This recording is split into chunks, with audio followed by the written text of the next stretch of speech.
The cursor blinked on Iris Vega's phone screen, patient and stupid and entirely unhelpful. She had typed, "Hey," 4 times now. 4 times she had followed it with something inadequate, stared at the result, and deleted it. The first attempt had been too casual. The second, too careful. The third had somehow been both, a linguistic disaster that read like a sympathy card written by someone who had never met a human being. The fourth had autocorrected thinking to throbbing, and she had deleted it so fast she nearly cracked her screen. She was a landscape architect. She could design a rooftop garden for a 12-story building in downtown Chicago. She could calculate drainage gradients in her sleep. She had once talked a zoning board out of rejecting a permit by drawing a diagram on a napkin. She could not, apparently, figure out how to text a man she had known since she was 19 years old. The problem was that every version of the message was a lie. "How are you doing?" pretended she didn't already know the answer. "I've been thinking about you" was true, but sounded like the opening line of a condolence card. "I miss you" was the truest thing she had, and she couldn't send it because the person she missed wasn't quite the same person who would read it. She briefly considered, "Hey, so you're a vampire now, and I have some feelings about that." Decided it lacked subtlety, and deleted it.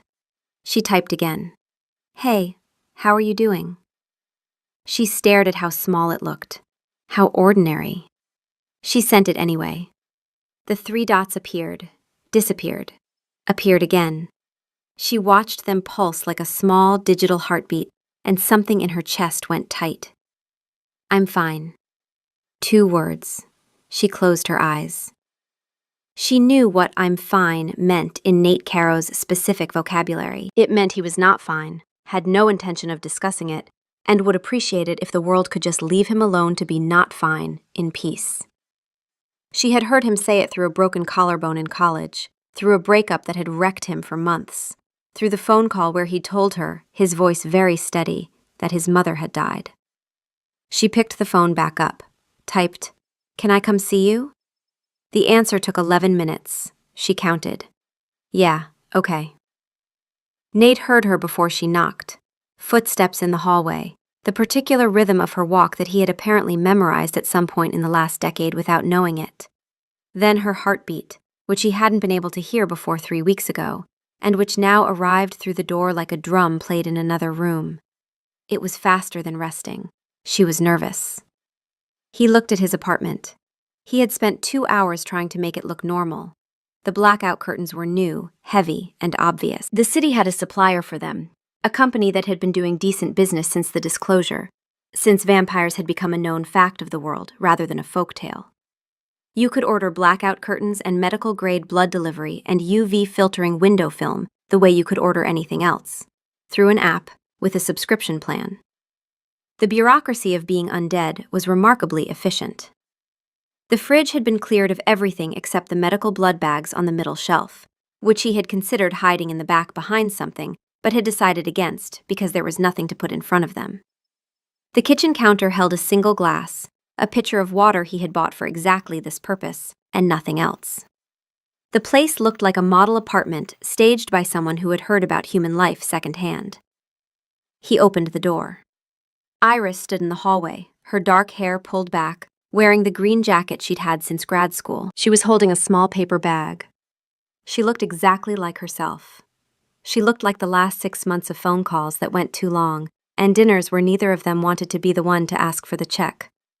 She looked like the question he had been about to ask her before the accident, the one he had rehearsed in his car on the way to her place that night, the one that was now irrelevant in a way that made his chest ache with a pain that had nothing to do with his new biology. "Hey," she said.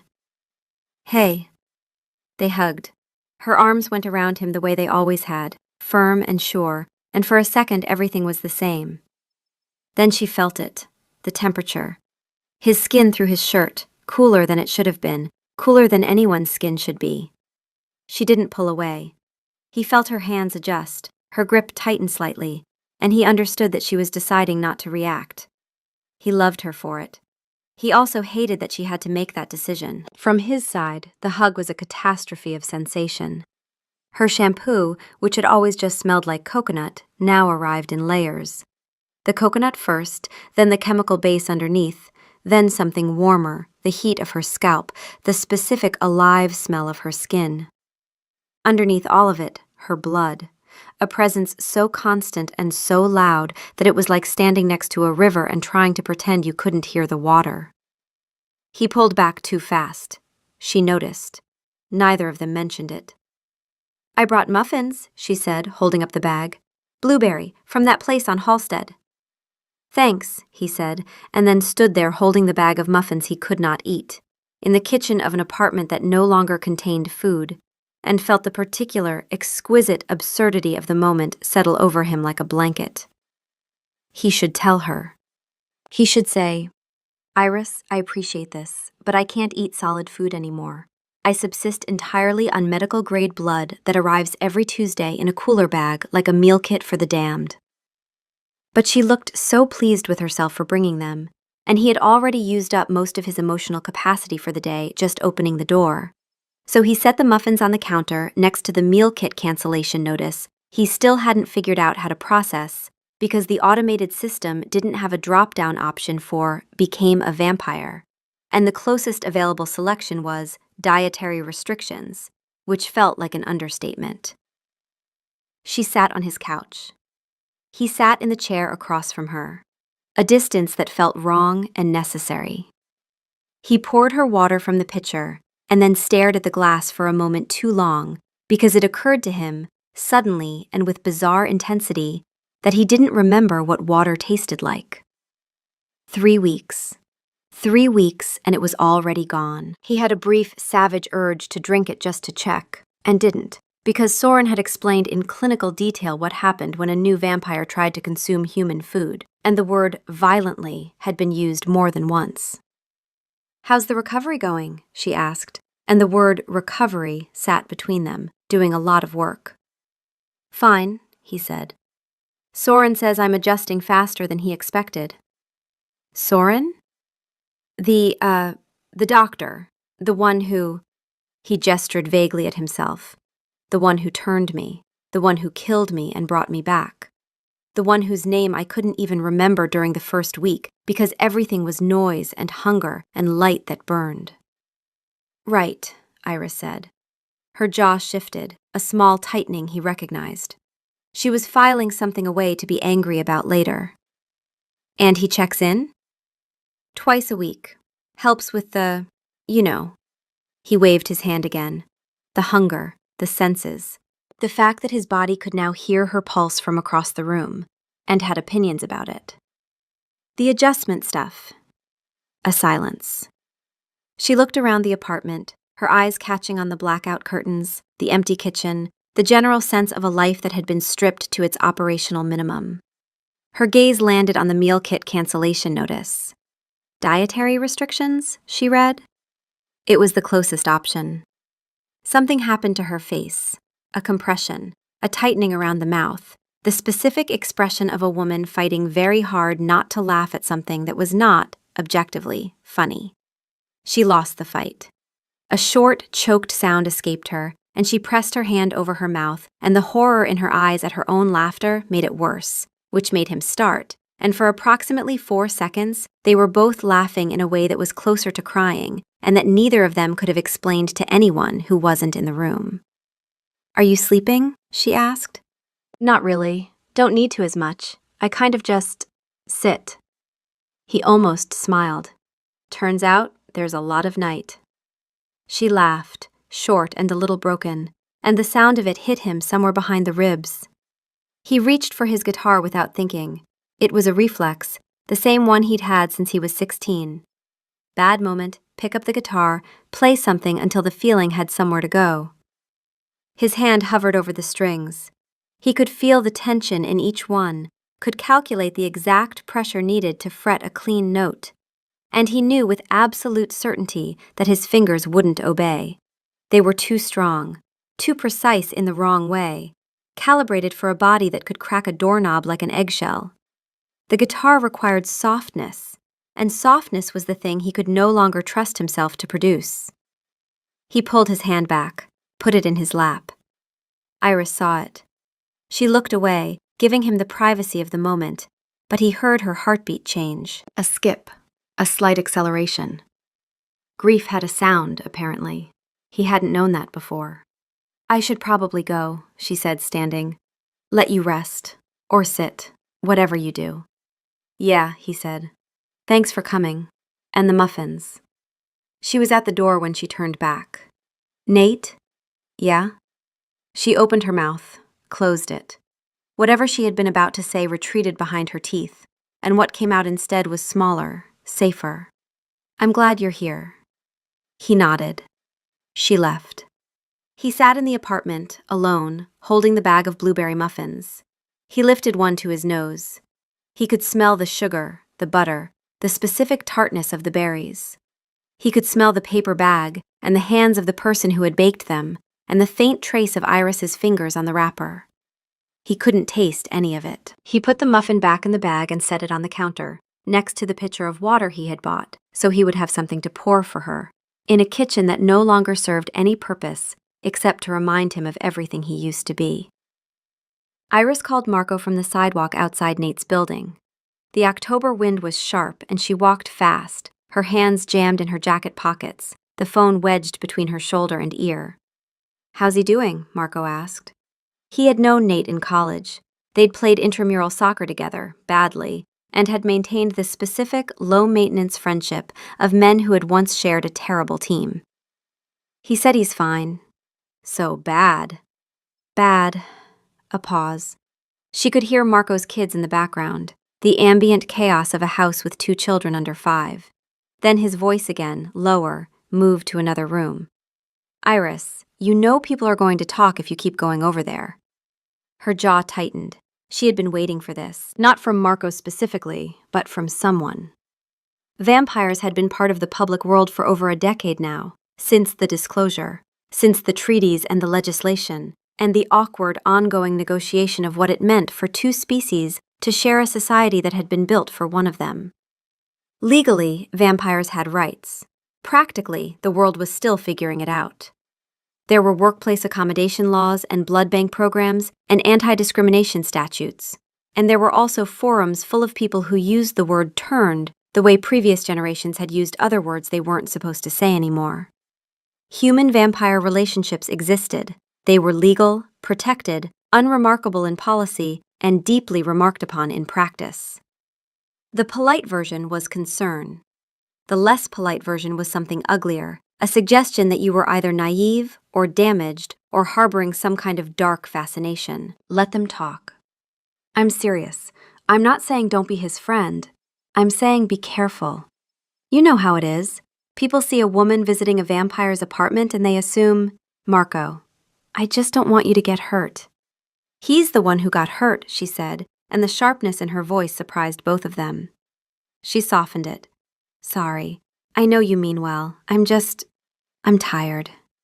They talked for another minute, the conversation winding down into the habitual affection of siblings who didn't agree but weren't going to fight about it.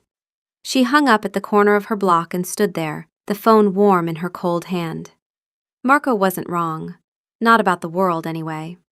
He was wrong about her motivations, or at least she wanted to believe he was. She was going back because Nate was her friend, and he was alone, and his apartment looked like a holding cell, and he'd reached for his guitar and couldn't play it, and the look on his face in that moment had been the quietest, most devastating thing she had ever seen. But underneath that certainty, a smaller, colder question. Was she going back because she cared about Nate, or because she felt guilty? 6 months of dinners, 6 months of almost. She had been working up the nerve. She had been taking her time, the way she took her time with everything, measuring twice and cutting once. And then time had run out in a way neither of them had seen coming, and now the thing she'd been building toward wasn't available anymore. Not in the same way, maybe not at all. Was this grief or guilt? Was she trying to save something or atone for waiting too long? She didn't have an answer. She walked home in the dark, the wind pushing at her back, and tried not to think about the way he'd pulled away from the hug. Too fast, like she was something that burned. Soren's apartment looked the way a surgeon's apartment should look if the surgeon had been alive for 2 centuries and had never fully committed to the concept of decorating. It was clean, spare, and organized with a precision that bordered on the clinical.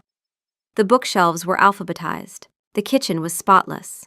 On the wall above the desk, framed and slightly crooked in a way that suggested it had been hung by someone who cared about the content and not the presentation, was a medical license.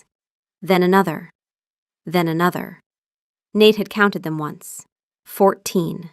14 medical licenses spanning 160 years, each one under a different name.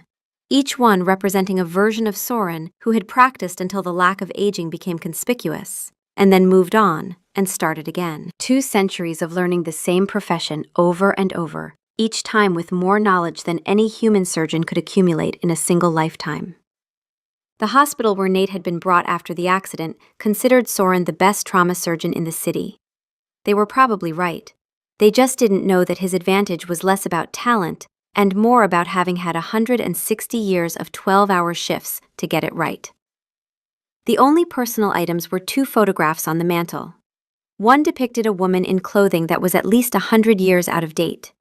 The other was older, daguerreotype faded, showing a young man in what looked like a military uniform from a war Nate couldn't identify. The young man had dark hair and a narrow face and an expression of wary, reluctant formality, like he'd been told to sit still and resented the instruction. Nate had never asked about either photograph. There were things about Soren that felt load-bearing, and he wasn't ready to test the structure. Nate sat on the couch, which was more comfortable than it looked, and tried not to notice that he could hear the heartbeat of the woman in the apartment 2 floors down. She was watching television. He could hear the show. It was a cooking competition. A man was explaining, with enormous passion, his technique for searing duck breast. Nate could hear the sizzle of the pan through 2 floors of concrete, and felt a stab of loss so absurd and so specific that he almost mentioned it to Soren.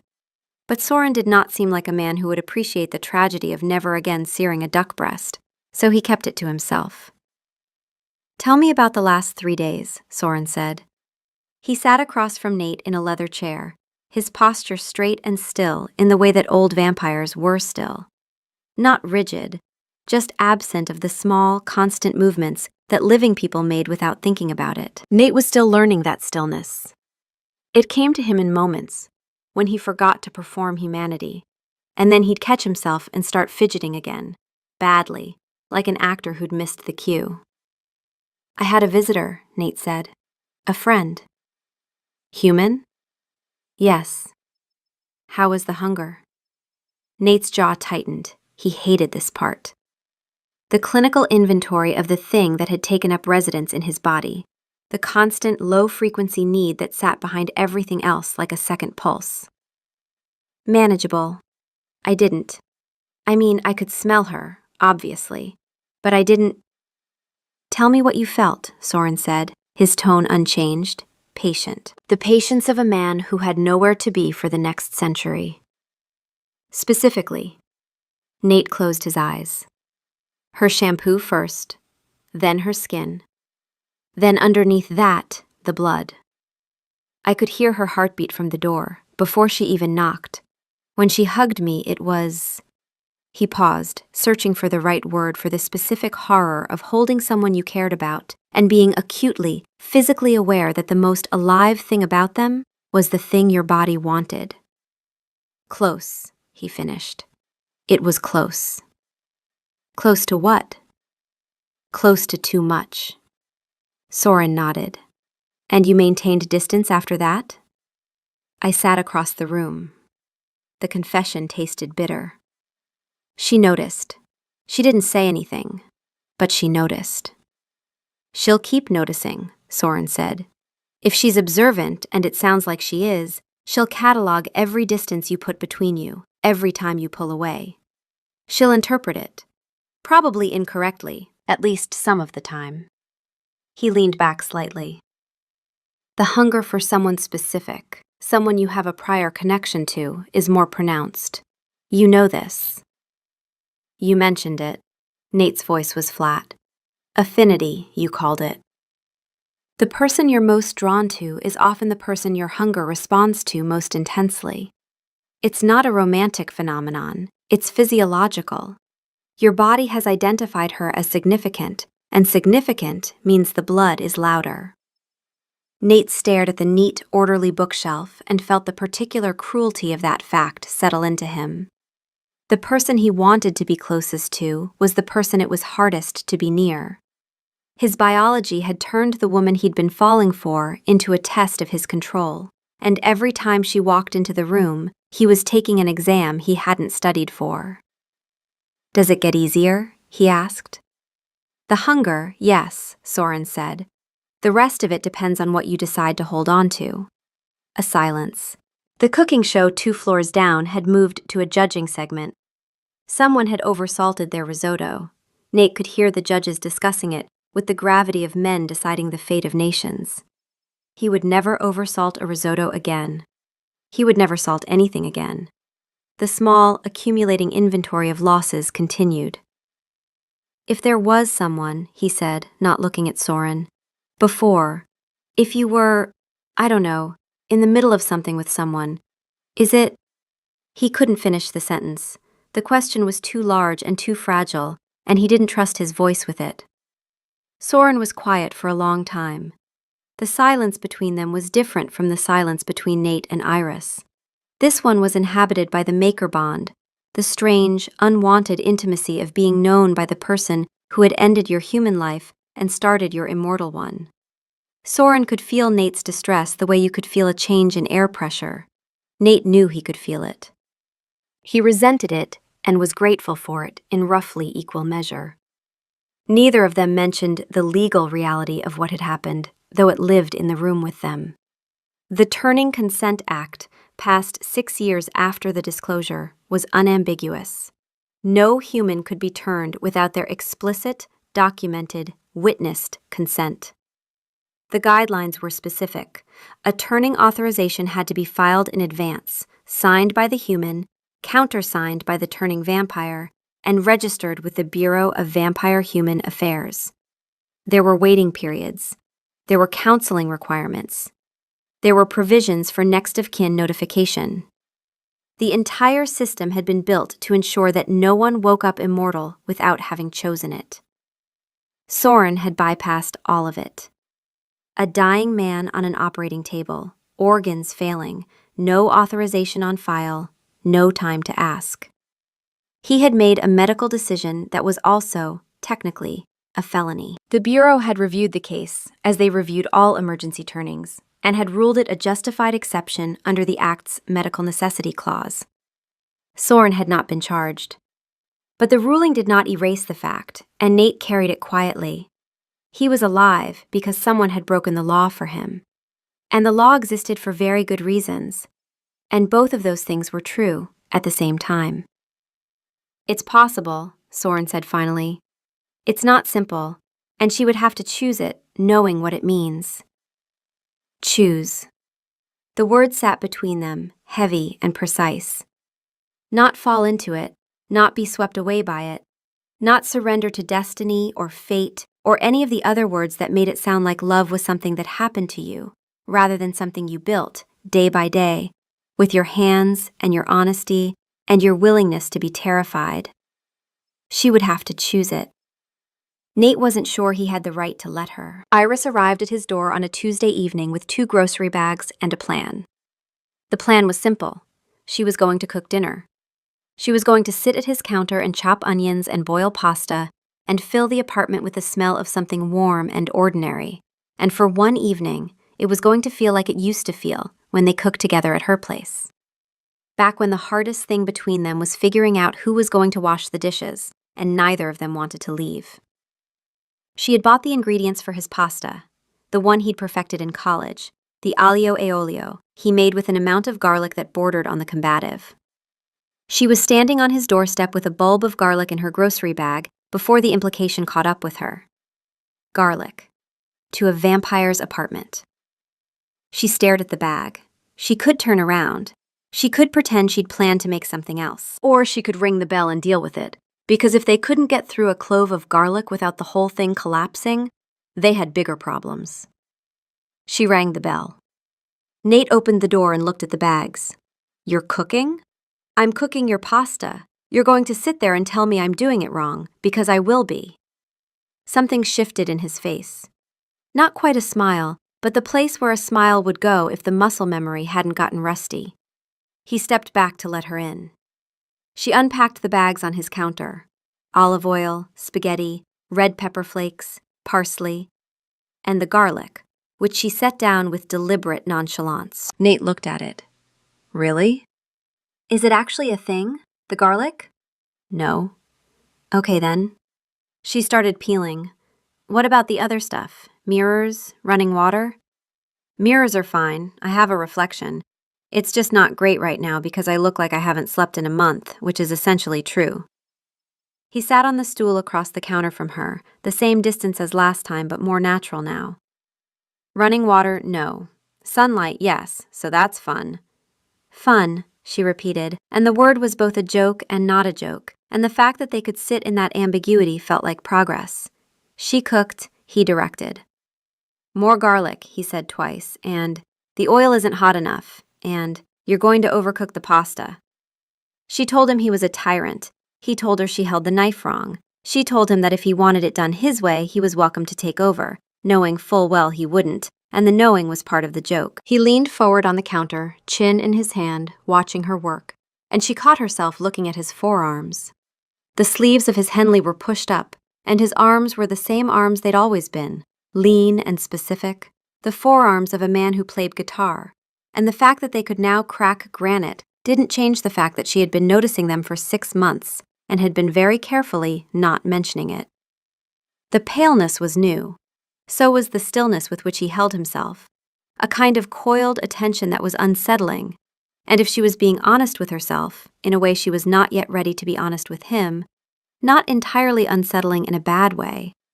There was something about the focus he carried now, the way the room contracted around him when he was paying attention to something, when he was paying attention to her. She went back to the parsley, aggressively. She was mincing it, her knife moving in quick, efficient strokes, when the blade slipped. A small, sharp intake of breath. A thin line of red across the pad of her index finger. Barely anything. A cut you'd run under the tap and forget about in an hour. Everything stopped. From where Nate sat, the world contracted to a single point.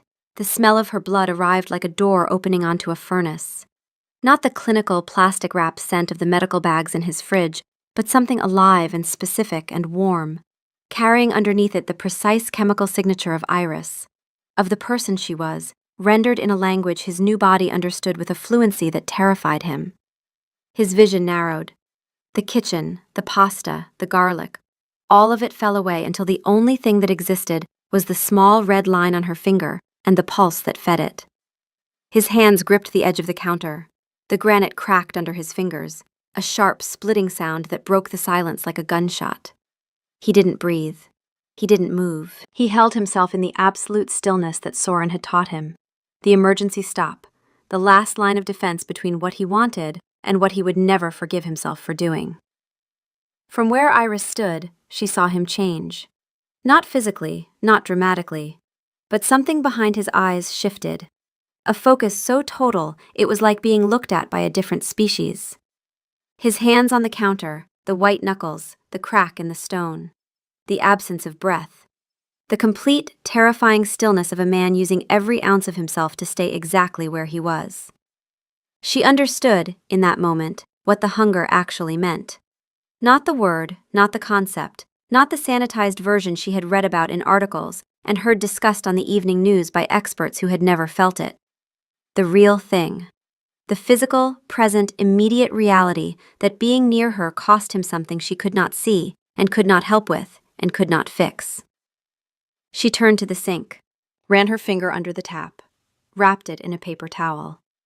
She did this calmly, or at least her hands were calm, though her heartbeat was doing something she knew he could hear, and she couldn't do anything about that, so she let it be loud. Behind her, the pasta boiled over. Water hissed on the burner. Neither of them moved to fix it. "I'm fine," she said, not turning around. "I know," he said, and his voice was rough, scraped down to something raw. She turned off the burner. She cleaned up the water. She finished the pasta with steady hands while he sat on the stool and breathed, slowly, deliberately, relearning the rhythm of a body that no longer required air, but sometimes needed the ritual of drawing it. They ate. She ate. He sat with her, and they talked about nothing, about Marco's kids, about a project she was working on, a rooftop garden for a hospital. The easy rhythm was gone. In its place was something more careful and more honest. A silence between the words where the real conversation lived. She left early. They both pretended this was normal. At the door, she said, "Same time Thursday?" He hesitated. She watched the hesitation and waited it out, the way she waited out everything, with the specific patience of a woman who had 3 older brothers and had learned early that men would tell you the truth if you just gave them enough silence to find it in. "Yeah," he said. "Thursday." She walked to the elevator. He closed the door. He stood in the kitchen, looking at the cracked counter, and pressed his forehead against the cabinet and breathed her out, slowly, until the apartment smelled only of garlic and olive oil, and the ghost of something he was trying very hard not to ruin. Iris sat in her apartment with a glass of wine and her laptop open to a project file she was not looking at. She was looking at her phone. Not at a text, not at anything new. She was scrolling through old photos, the ones from college and from the 6 months of reconnection that now felt like a different geological era. Nate at the birthday party where they'd found each other again 6 months ago. He was mid-laugh, his head tilted back, holding a drink in one hand and gesturing with the other the way he did when he was telling a story he thought was funnier than it actually was. She remembered the moment. She remembered thinking, with a clarity that had surprised her, "Oh, there you are." Nate in someone's kitchen, sleeves rolled up, cooking. Nate on a bench by the lake, squinting into the sun. Nate at the open mic night, his guitar across his knee, and on his face the expression he only wore when he played, a kind of unself-conscious concentration that was the most honest version of him she had ever seen. She put the phone down, picked up the wine. She wasn't thinking about the hunger. She had processed the hunger. She was a practical person, and she had sat with the reality of it, and she understood what it was and what it wasn't, and she was not going to let it define the terms of this relationship, whatever this relationship was, or might become, or had already failed to be. She was thinking about the pasta, the way his voice had sounded when he'd said more garlic, exactly the same, exactly the person he had always been, sitting in a body that was not the same, giving her instructions for a recipe he could no longer taste. The person was still there. She had known this since the first visit. She knew it the way she knew load-bearing walls from decorative ones, by instinct and training and the specific structural certainty of someone who understood how things were built. But she was also thinking about the counter, the crack, the sound it had made, like something fundamental splitting. His hands, white-knuckled, gripping the edge of a world that was trying to pull him somewhere he refused to go. The question was not whether she could love someone whose body wanted something from her that was not metaphorical. The question was whether that was fair. To him. To be the thing that tested his control every time she walked through the door. To make him fight for something that used to be effortless. The simple act of sitting in a room with her. She finished the wine. She didn't answer the question. She went to bed and dreamed about a kitchen full of garlic and a crack running through the center of a countertop, widening. The school was quiet in the evening. Nate had arranged the visit for 7, well after the last student had gone, because the fluorescent lights were painful enough without adding the sensory assault of 300 teenagers in a confined space.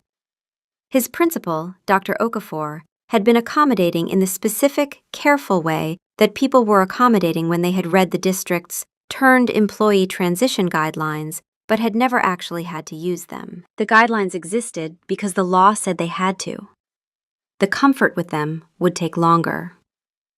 "We want to make sure the transition back is as smooth as possible," Dr. Okafor said, sitting behind her desk with her hands folded. She spoke slowly, as though Nate might have difficulty with the speed of human conversation, which he didn't. His difficulty was with the fact that her heartbeat was distractingly loud, that her office smelled overwhelmingly of the hand sanitizer on her desk, and that the fluorescent tube above her left shoulder was buzzing at a frequency that felt like a needle behind his right eye. Night classes are an option, she continued. The district has a program. We'd need a doctor's note confirming the photosensitivity, and there's some paperwork for the accommodation request. A doctor's note. For vampirism. He imagined Soren, 200 years old, a being who had performed surgery in field hospitals before anesthesia existed, sitting at his immaculate desk and writing in his precise, unhurried hand. Please excuse Nate Caro from daytime instruction. He is a vampire now and will be for the foreseeable future. He imagined the district clerk receiving this note, filing it in a manila folder, placing the folder in a cabinet alongside allergy accommodations and disability requests, and the sheer, grinding mundanity of being immortal in a world that ran on paperwork. I'll get the note, he said. He would also need, he had recently discovered, to update his emergency contact information, his health insurance, which no longer covered dental, because the dental plan did not have a category for fangs, which was a sentence he had never expected to think, and which he was going to carry with him for the rest of his extremely long life. And his tax filing status, which the IRS had thoughtfully amended post-disclosure to include a box for turned that linked to an 11-page supplementary form about estimated lifespan projections and long-term asset management. He had looked at the form once and closed the laptop. After Dr. Okafor left, giving him the room with a kindness that was slightly worse than indifference, he sat in the music room. His room. 24 chairs in a semicircle, the piano in the corner, the whiteboards covered in his handwriting from 3 weeks ago, the last lesson before the accident. Chord progressions. He had been teaching chord progressions. The irony of that felt like something, but he was too tired to work out what. He picked up his guitar. He had brought it, which felt like either courage or masochism, and at this point the distinction between the two was unclear. He sat in his own chair, the one at the front of the semicircle, and settled the guitar in his lap. His fingers found the frets. The pressure was wrong immediately, too much. The string buzzed, a flat, dead sound that was the guitar equivalent of a wince. He adjusted, pulling back, trying to find the sweet spot between too much and too little, and for a moment he had it, a clean C chord ringing out in the empty room. Then he moved to the next chord, and his index finger pressed too hard, and the note died. He used to play without thinking. That was the thing. The guitar had been the one place where his body and his mind were in complete agreement, where the music came through him rather than from him, and he didn't have to think about pressure or angle or how much force was too much. It was the closest thing to unself-consciousness he had ever known. Now every note was a negotiation. Every chord required the precise calibration of a body that had been built for a different kind of precision. He could crush a steel pipe with these hands. He could not play a clean E minor. He managed 4 bars of something that almost sounded like the song he wanted, and then the high E strings snapped. A sharp, bright sound in the empty room, and then silence. He sat in the silence. Down the hall, the janitor was mopping the gymnasium floor. Nate could hear the slap of the mop, the squeak of the bucket wheels, the man's steady, even heartbeat. He could hear it and he felt the pull, not overwhelming, just present, a gentle, persistent suggestion from a body that had decided it knew what it needed. It would always be there, in every room, with every person, for the rest of a life that now had no expiration date. He set the guitar down. He sat in his chair, in his room, surrounded by the evidence of a life that was still technically his, and he missed it. Not the big things, the small ones, the thoughtlessness of being human, the ability to pick up an instrument and just play, to sit in a room and not hear the building breathing around him, to be hungry and have it mean something as simple as lunch. He replaced the string before he left. It took him 10 minutes, threading the thin wire with fingers that could feel the individual ridges of its winding. He tuned it by ear, which was at least easier now. Small mercies. He locked the music room behind him and walked out into the evening, where the air was cold and smelled of rain and exhaust, and the particular autumn scent of leaves decomposing in gutters. He could smell all of it, every layer, and he wanted to smell none of it. He wanted a nose that worked the way it used to, He wanted a world that was blurry and indistinct and mercifully, blessedly, normal. Iris didn't knock. She used the key he'd given her 2 visits ago, a gesture he had made casually and she had received casually, and which had meant, for both of them, something neither of them was ready to say out loud. She let herself in and found the apartment dark, the blackout curtains drawn, Nate sitting on the couch with no lights on because he didn't need them anymore. "We need to talk," she said, and turned on the lamp. He winced. Not because the light hurt, but because her face in the lamplight was the face of someone who had been thinking too much, and had arrived at the kind of clarity that was usually preceded by several glasses of wine and a long conversation with herself. "You're pulling away," she said. She didn't sit. She stood in the middle of his living room, her jacket still on, her bag still over her shoulder, like she hadn't decided yet whether she was staying. "Every time I come here, you sit a little further away. You don't text me back for hours. You canceled Thursday. You're doing the thing you do." "What thing?" "The thing where you decide what's best for me without asking me what I think. You did it in college when you thought dating Marcus's friend would be a bad idea, and you decided to just not mention that he'd asked about me, and I found out from someone else. You do this. You manage people's choices for them because you think you know better." He stared at her. She was right, which was infuriating, and she was also standing 6 feet from him in a small apartment, and her heartbeat was elevated, and the scent of her was everywhere. "This is different." "How?" "Because in college, the worst-case scenario was a bad date. This is..." He stood up, agitated, and the movement was too fast, inhuman fast, and he saw her register it. The slight widening of her eyes, the half-step back she caught and corrected. He hated it. He hated that she had to correct for him now. "You saw what happened with the knife. You saw the counter." "I saw you handle it." "I barely handled it." "But you did." She took a step closer. He felt every inch of the closing distance in his chest, in his throat, in the specific, screaming awareness of her pulse. "You sat 3 feet from me while I bled into the sink and you didn't move. That's not barely, Nate. That's control." "You don't understand." He turned away from her, facing the blackout curtains, the city he could hear through the glass, 10,000 heartbeats blurred into white noise. "It's not just the hunger. Soren calls it affinity, the person you're most drawn to, the person you..." He stopped.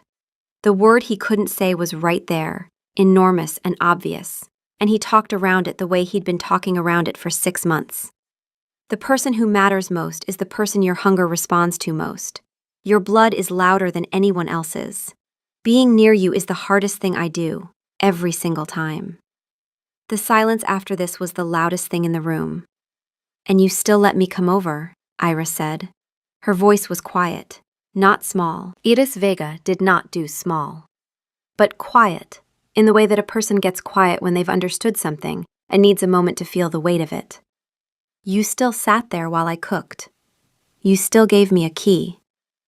"Yeah. That's not a monster, Nate. That's a man trying really hard." He turned around. The frustration in his face was raw, and underneath it, something worse. "I don't want to be trying hard around you. I want to be the person who could just sit next to you and not have to count your heartbeats. I want to be the person who could have asked you what I was going to ask you that night, before..." His voice cracked. He stopped. Started again. "I had a whole speech, in the car, on the way to your place. I was going to tell you that the last 6 months had been the best 6 months I'd had in years, and I was tired of pretending it was just friendship, and could I please take you to dinner, an actual dinner, a date dinner? And I was terrified, and I had the whole thing worked out, and then a truck ran a red light, and now I'm this, and I can't..." He pressed the heels of his hands against his eyes. "I can't be that person for you." Iris stood very still. Her heartbeat, which he could hear, which he could always hear, did something complicated. It sped up and then steadied, the way a person's heart does when they receive news they were both expecting and unprepared for. "You were going to ask me out," she said. "That night." "Yes. And now you've decided you don't get to." "It's not the same. I'm not the same." You're right, she said, and the bluntness of it landed like a slap. You're not. You're colder, and you can't eat garlic, and you hear things nobody else can hear, and sometimes your hands break granite. And you're also still the person who spent 45 minutes on the phone with me last month, helping me pick a paint color for a wall you've never seen. You're still the person who remembered my mom's birthday. You're still the person who makes that stupid face when you're thinking and doesn't know he's making it. She stepped closer. He held his ground. The distance between them contracted to something that felt like a dare. You don't get to decide for me what I can handle, she said. That's what Soren did when he turned you. Someone made a choice about your life without asking. Don't do the same thing to me. The parallel hit him. He saw it land, saw the connection between the thing that had been done to him and the thing he was doing to her, and it was like looking in a mirror and seeing someone else's face. Soren had saved his life. Soren had also taken his choice. They had built an entire law around that distinction, the Turning Consent Act, an entire bureaucracy dedicated to the principle that no one gets to decide what your life looks like without your permission. And here was Nate, doing the same thing with different tools, deciding that Iris was better off without the option of choosing him, wrapping it in concern, calling it protection. And it was the same thing. The same thing. Iris, he said, and her name in his mouth was the sound of a man who had run out of defenses. I need you to stop deciding for both of us, she said. Her voice shook. Not much, but enough. He could hear the tremor, could hear the emotion underneath the steadiness, and it cost him something to hear it, because it meant she was as scared as he was, and she was standing here anyway. If this doesn't work, if it's too hard, if the hunger or the distance or the world is too much, then we figure that out together. But you don't get to make that call alone. Not anymore. She left, not slamming the door, just closing it, quietly, behind her. The latch clicked, a small, precise sound. Nate stood in the middle of his apartment. Her scent was everywhere. Her heartbeat faded down the hallway, growing quieter as she walked to the elevator, and he tracked it the way a drowning man tracks the surface, until the elevator doors closed and she was gone, and the apartment was silent, and the only heartbeat left was the one 2 floors down. The woman with the cooking show, who had moved on to a baking episode, and whose steady, anonymous pulse was the loneliest sound he had ever heard. He went to Soren the next morning. Not at the scheduled time, not for the regular check-in. He showed up at Soren's door at 6 a.m., the sky still dark, his hands shoved in his jacket pockets, looking like a man who had not slept, which was technically accurate, though misleading since he didn't need to sleep. Soren opened the door, looked at him, and stepped aside without a word. He was holding a mug of something that smelled like black tea, which Nate found deeply offensive on principle, because it meant some vampires could still enjoy hot beverages, and he, specifically, could not. And the injustice of this had not been adequately addressed in any of the transition literature. They sat in the same chairs, the same clinical apartment, the same 2 photographs on the mantel.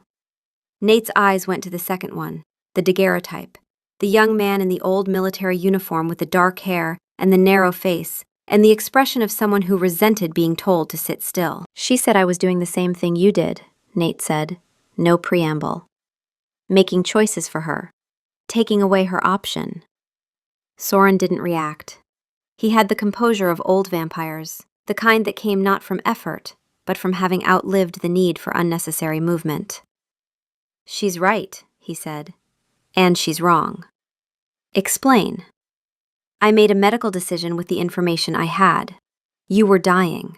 There was one intervention available. I took it. His voice was even, factual. The voice of a man who had made this calculation before and would make it again, and carried the weight of every instance. You are making an emotional decision based on fear. You're afraid of what happens if she stays and sees the worst of it. You're afraid of what happens if she stays and it changes how she sees you. You're afraid that the person you are now isn't worth what it costs her to be near you. Nate said nothing. These are not the same thing, Soren continued. But from her side, they feel the same. Someone is deciding what her life looks like without consulting her. So what do I do? You let her see all of it. The hunger, the struggle, the ugly parts. The parts you've been managing alone because you think managing them alone is noble. It isn't. It's just lonely." He paused. "And then you let her decide." "What if she decides it's too much?" "Then she decides it's too much, and you survive it. That's what we do." A silence. Nate looked at the photographs on the mantel. The woman, the young man. Two faces from another century, kept on display in an apartment that was otherwise stripped of personal attachment. "Who are they?" he asked. The thing that happened to Soren's face was so small that anyone who wasn't a vampire would have missed it. A micro-movement around the eyes, the faintest contraction, gone before it fully formed. But Nate was a vampire now, and he saw it. And he understood that he had just watched 200 years of composure slip by a millimeter. "The woman was my wife," Soren said. "She died in 1923, influenza. I was already turned. I could not catch it. I could not give her what I had." The words were precise, controlled, spoken in the tone of someone who had said them before, possibly to himself, in empty rooms. "The man in the other photograph was my son, Emil. He was 29 when that was taken. He was 31 when he was killed, in a war that history has mostly forgotten." 31. Nate felt the number land, his own age, his exact age. Soren met his eyes, and for the first time, the careful distance between them shifted. Not the maker bond, which was always there, a low hum of biological connection that Nate had learned to live with. Something else. Something that had been in the room since the first time Soren had looked at him, and that Nate was only now recognizing. "I made a medical decision," Soren said again. His voice was the same. His eyes were not. "But I should tell you that when I saw you on that table, 31 years old, dying, I saw Emil. I saw my son. And the decision I made was not entirely medical." The room was very quiet. "Does that change things?" Soren asked. It was the first time he had ever asked Nate a question that sounded like he didn't already know the answer. Nate looked at the photograph, at Emil, who had been 31 and had died in a forgotten war, and whose face was not identical to Nate's, but close enough, apparently, to break through 2 centuries of professional detachment in a trauma surgeon who did not break. "No," Nate said. "It doesn't change things. It just means I understand you better." Soren nodded. He picked up his tea. He drank it. And Nate, who would never drink tea again, who would never taste anything again, sat across from a man who had saved him for the wrong reasons, and the right ones at the same time, and felt the maker bond between them settle into something that was no longer resentment or gratitude, but something closer to family, which was messier than either. He left Soren's apartment as the sky was beginning to lighten, the first pale gray pressing against the eastern horizon. He walked fast, keeping to the shadowed side of the street, the approaching dawn a physical pressure against his skin that he was still learning to respect. He pulled his phone from his pocket. He typed, "Can you come over tonight? I need to show you something." The answer came in 30 seconds. No 11-minute wait. No careful deliberation. Just, "I'll be there at 7. When she arrived, the apartment was different. The blood bags were visible in the fridge, not hidden behind the empty shelf he usually pushed in front of them. The blackout curtains in the living room were open to the night sky, the city glittering below. His guitar was out, resting against the couch, the broken string replaced. And Nate was sitting on the couch, not across the room in the chair, not maintaining the careful distance that had defined every visit. He was sitting where she would have to sit next to him, or make a deliberate choice not to. "Hey," she said from the doorway. "Hey," he looked at her. She looked back. Something in the room had changed, a pressure differential, and she felt it the way you feel the moment before a thunderstorm, when the air goes heavy and still and every sound is sharper. "Can you sit?" he said. Not do you want to sit, not make yourself comfortable, just can you? She sat, next to him, close enough that her arm was 6 inches from his, and he could feel the heat of her body like a furnace. And her heartbeat was right there, loud and alive and carrying the specific rhythm of Iris Vega, who was nervous, but here. "I've been managing this alone," he said. "The hunger, the senses, the way everything is different now. I've been managing it because I thought that was the right thing to do. Like if I could handle it by myself, I could keep it from touching you." She listened.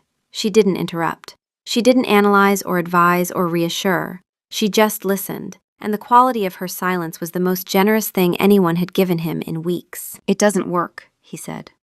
"Because you're the thing I'm managing around. Every time you're in this room, the hunger is louder. Every time you leave, it's quieter, and I hate the quiet more than I hate the noise." He looked down at his hands. "I wanted to be the person who showed up at your door with a speech and a dinner reservation. That was the plan. I had the whole thing figured out. And now the plan is gone, and I don't know what to replace it with, because I've never done this before, the being honest part, not the vampire part. The vampire part is new too, but the honesty thing is the one that's actually hard." She almost laughed. Not quite. But the shape of it was there, the slight lift at the corner of her mouth, and he saw it, and it cost him something, the small, specific hope of it. "So I'm going to tell you," he said.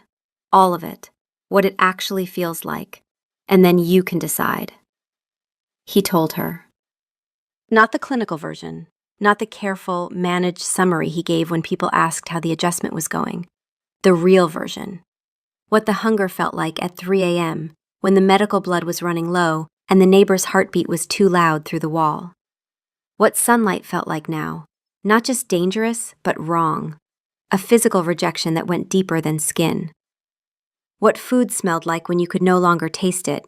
The cruelty of a sense that had sharpened to the point where he could identify every ingredient in a meal he would never eat. What her blood had smelled like, specifically, in the kitchen, and what it had taken to stay on the stool, while every new nerve in his body screamed at him to close the distance.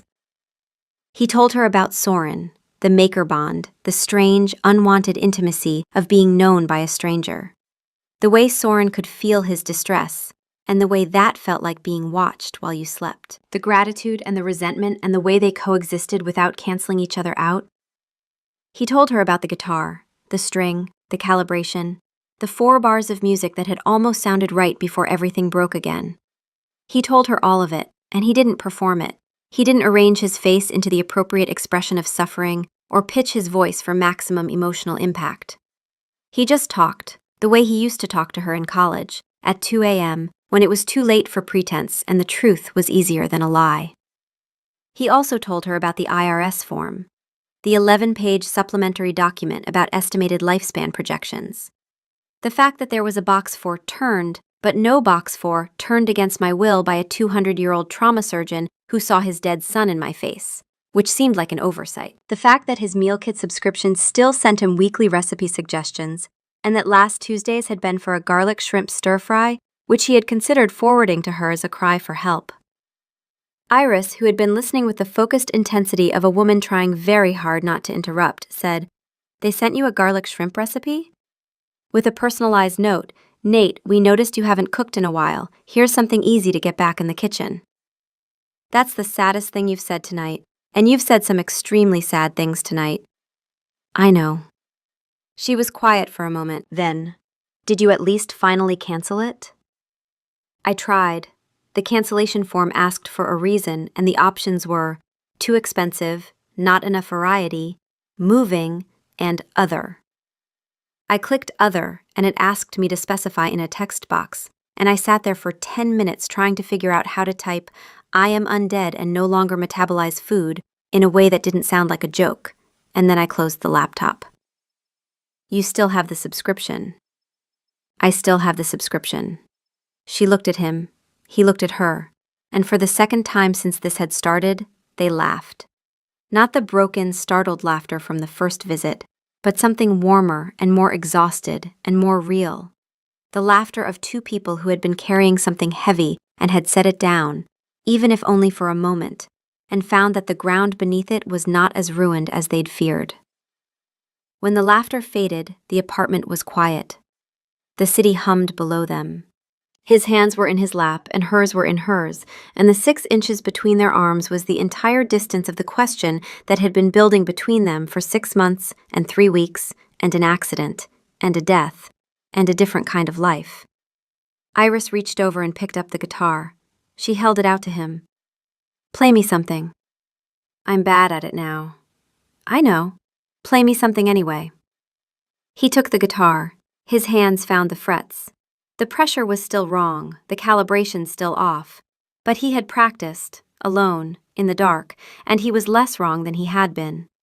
He played the opening bars of a song they had both known in college, something by a band neither of them listened to anymore, but whose music had been the soundtrack of a specific, irretrievable time when they were young and human and the future was abstract. It was clumsy. The notes were uncertain, some of them buzzing, some of them clean, and the rhythm stuttered in the places where his fingers pressed too hard. It was the most imperfect music he had ever made, and it was also the most honest, because he was playing it for her, and she knew what it cost him, and she had asked for it anyway. She recognized it 3 bars in. She didn't say anything. She shifted on the couch, moving closer, until her arm was against his. The warmth of her against the cool of him. The heartbeat he could hear, right there, so close it was almost a harmony. She stayed. He played until the song was done, badly, all the way through, and when the last note faded she was still there, her shoulder against his shoulder, her warmth against his cold. And the 6 inches was gone, and what was left was just 2 people on a couch, listening to the echo of a song that had once meant one thing, and now meant something else entirely. She woke up on his couch at 5:45. The apartment was gray with pre-dawn light, the kind that filtered around the edges of the blackout curtains in the bedroom and came in freely through the living room windows he'd left uncovered for her. Nate was across the room, sitting on the floor, his back against the wall, his legs stretched out in front of him. Awake. He had been awake all night. He was watching the light change with the careful attention of someone calculating a margin, tracking the creep of dawn across the floor the way you'd track a tide. She understood immediately. He hadn't slept next to her. He had moved across the room sometime in the night, putting distance between them, not because the hunger had gotten worse, but because he didn't trust himself unconscious. Sleep, for a new vampire, was not the same as human sleep. It was shallower, more permeable, and the body's restraints loosened in ways the conscious mind could not predict. He had chosen distance so she could sleep safely, but he had stayed in the room so she would not wake up alone. The care of it, the specific, calculated tenderness of a man who had measured the distance between safe enough and too far, and had found the exact point where he could be both present and controlled. She felt it in her chest, like a hand pressing against her sternum. "Hey," she said, her voice rough with sleep. "Hey." He didn't move from the floor. "How'd you sleep?" "Good. Your couch is terrible." "It was fine before. I think my standards have shifted along with everything else." She sat up, pushing her hair back. The apartment smelled of night and the fading ghost of the music and something cooler underneath that she was learning to recognize as him. Not cologne, not soap. Just the specific, clean cold of what he was now. "Coffee?" she asked. He almost smiled, the almost smile she had been tracking since the first visit, the one that lived in the space where his real smile used to be and was slowly, incrementally, finding its way back. "I can't drink coffee anymore." "I know. I was asking for me." "You can watch." "That's extremely cruel." "You literally told me last night that you can identify every ingredient in a meal from across a room, and that it's the worst thing about being a vampire. Watching me drink coffee is nothing." "It's not nothing. I can smell it brewing. I can hear the water moving through the grounds. I know exactly what temperature it is and what it would taste like. And I would trade several of my new abilities to have 1 cup." "Which abilities?" He considered. "The hearing. I'd give up the hearing. My neighbor watches cooking competitions at full volume, and I can hear every judge's critique through 2 floors of concrete.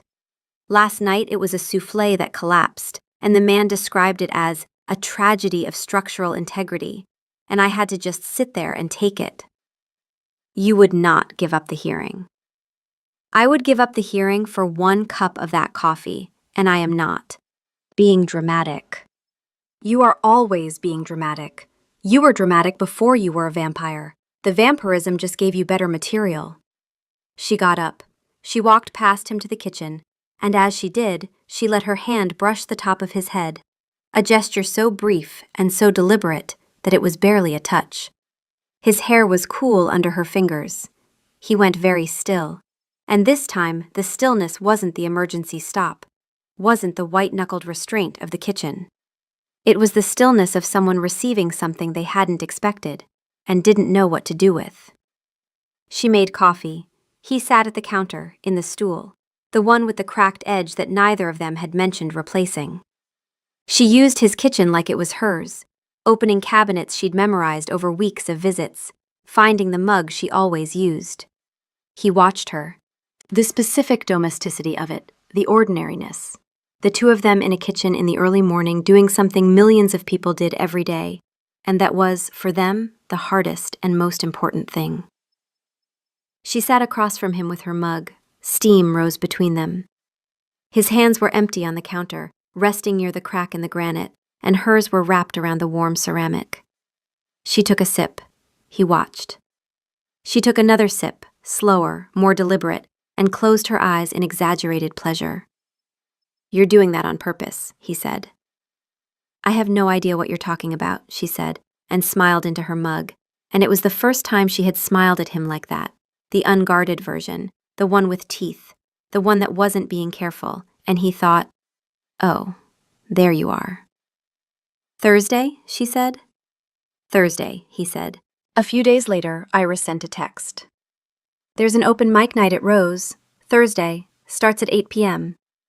He read it in his apartment, sitting on the couch where she had slept, where the cushion still held the faint impression of her weight and the ghost of her warmth, detectable only to a nose that could parse molecules. "That's evening," he typed back. "I know, I checked." He stared at the screen. She had checked. She had looked up the time and confirmed that it was after dark, and had sent him the information with the specific, practical kindness of a person who understood his constraints and had factored them into her plans without making it a thing. Without pity. Without the careful, deliberate accommodation that Dr. Okafor used, or the worried concern that Marco used, or the clinical patience that Soren used. Just, "I checked. Come." "I'm not ready to play in front of people," he typed. "You don't have to play, you just have to show up." He sat with that. Show up, the simplest possible instruction. The hardest possible thing. He stood outside Rose at 8:10, the streetlights casting orange pools on the wet sidewalk. He could hear the music inside, a guitar and a voice, someone playing something acoustic and earnest. He could hear the audience, the murmur of conversation and laughter and the clink of glasses. He could hear 40 heartbeats, a rhythm section beneath everything else, and among them, one that he had learned to recognize the way a musician learns to recognize a particular instrument in an orchestra. Hers. Steady and slightly fast, the way it always was when she was waiting for something she was not sure would arrive. He could smell the rain and the concrete and someone's cheap beer and the exhaust from the bus that had just passed, and underneath all of it, faint and specific and as persistent as gravity, her. The scent that made everything harder. The scent that was also the reason he was standing here at all, on a sidewalk in October. A man who could hear too much and feel too much, and who had lost the thoughtless ease of the life he'd had before, but who had gained in its place the terrifying, imperfect, completely real possibility of the life he might have next. He walked in. 3 years later, the apartment was theirs. They had found it together, a place that negotiated between his needs and hers, with the practical grace of two people who had spent a long time learning each other's edges. The bedroom had blackout curtains, heavy and complete. The living room had east-facing windows because Iris loved the morning light, and because that room was hers during the hours when the sun owned the world and Nate did not. His guitar sat on a stand by the window. He played again, not the way he used to, but in a new way that he had built, note by note, over months and then years. The calibration was different, the music was different. Iris said it sounded better, by which she meant it sounded like who he was now rather than who he had been. And when he said she was being kind, she said she was a landscape architect, not a music critic, and her opinion didn't count. And then she'd hum the melody for the rest of the evening, which was its own kind of review. 2 mugs in the dish rack, one used, one decorative. A running joke that had started when she'd bought him a mug that said, "World's Best Vampire," and he had put it in the rack and never used it, and she had refused to let him throw it away. His blood bags had a dedicated shelf in the fridge, top right, next to her leftover pad thai. It was evening. She was reading. He was grading papers, because he taught again now. Night classes at the community college. Music theory and introductory guitar for adults who had always wanted to learn. The apartment was quiet in the way that their apartment was quiet, which was not silent, because he could hear the building and the street and the city, but was peaceful, the kind of quiet you earn. Iris put her book down. She said it simply, without build-up, without the careful staging she used for big conversations, without the measured breath she took before difficult things. She said it the way she said things that she had already decided and did not need to rehearse. "I want you to turn me." Nate went still. Not the emergency still. Not the white-knuckled, breath-held stillness of a man fighting his own body. A different kind. The stillness of hearing something he had thought about every single day for 3 years. Something he had turned over in the dark during the hours when she slept and he did not. Something he had never allowed himself to want, because wanting it felt like asking her to sacrifice something he could never give back. He set down his pen. He looked at her. She looked back, her dark eyes steady. The same eyes that had looked at him across a cracked granite counter and a kitchen full of garlic smoke, and had not flinched. "Why now?" he said. Iris considered the question with the seriousness it deserved. She had been considering it for a long time, longer than he knew, turning it the way she turned a design problem, examining it from every angle, testing its load-bearing capacity, making sure the structure would hold. "Because I've lived with it," she said. "I know what it costs. I know what it takes from you. I've watched you manage it every single day for 3 years, and I know exactly what I'm asking for." She paused. "And I'm not afraid of it anymore. I was. I'm not now." He waited. She wasn't finished. "I'm not choosing this because I'm scared of what happens if I don't," she said. "I'm not choosing it because the math of time keeps me up at night, although it does, and we can talk about that another time. I'm choosing it because this is my life, and I want more of it. With you. On the same terms." On the same terms. Not unequal. Not the mortal who aged while the immortal watched. Not the warm hand and the cool one. The same terms. Partners in the actual, structural sense of the word. Load-bearing. Equal. Built to last. Nate took her hand. His cool, hers warm. The temperature difference that had been there since the first hug, the first visit, the first time she'd sat next to him on this couch, and the 6 inches between them, had been the bravest distance either of them had ever crossed. It was still there. It would be there until it wasn't. "You'd lose the mornings," he said quietly. The east-facing windows, the coffee, the Sunday light she loved, the light she sat in while he slept in the dark room, the light that was hers and only hers and that he could not share. "I know," she said. "I've thought about it." "And the pad thai." She laughed. "That's the part you're worried about?" "I'm worried about all of it," he said, and he was. The hunger she would carry, the senses she would have to learn, the guitar she played badly in the evenings, strumming the chords he'd taught her, that she would have to relearn with hands that were too strong for the strings. Everything he had lost, she was choosing to lose. And everything he had gained, she was choosing to gain, with the full knowledge of someone who had watched the cost up close for 3 years and had not looked away. His hand didn't let go of hers. The evening was quiet. The city hummed. The decision sat between them, not urgent, not demanding an answer tonight. They had time. Not as much as they would have liked, not yet, but enough to hold the question and let it breathe. "I'd want Soren to do it," Nate said. His voice was quiet. No one else. It was the first time he had said his maker's name without the faint edge that had lived in it for 3 years. The resentment was gone. Or not gone, but transformed, the way a wound transforms into a scar, and a scar transforms into a thing you carry without thinking about. Soren had saved him. Soren had changed him. Soren was the only person he would trust to do the same for the person he loved. Iris nodded. There would be paperwork. The Turning Consent Act required it. The authorization, the signatures, the waiting period, the counseling sessions. The entire system that had not existed for Nate. The process that had been bypassed on an operating table at 2 a.m, while she was asleep in her apartment, not knowing that the world was changing. This time, every step would be followed, every box checked. Every form signed in her own hand, by her own choice, with her own name. She picked up her book. He picked up his pen. The evening continued. The 2 mugs sat in the dish rack, one used and one decorative. The guitar leaned against the wall, waiting. The east-facing windows held the last of the city light, and in the dark bedroom behind them, the blackout curtains hung heavy and still, ready for the morning that would come and the mornings that would follow, each one a little different, each one a little closer to the day when the light in those windows would be something neither of them needed, and the dark would be something they shared.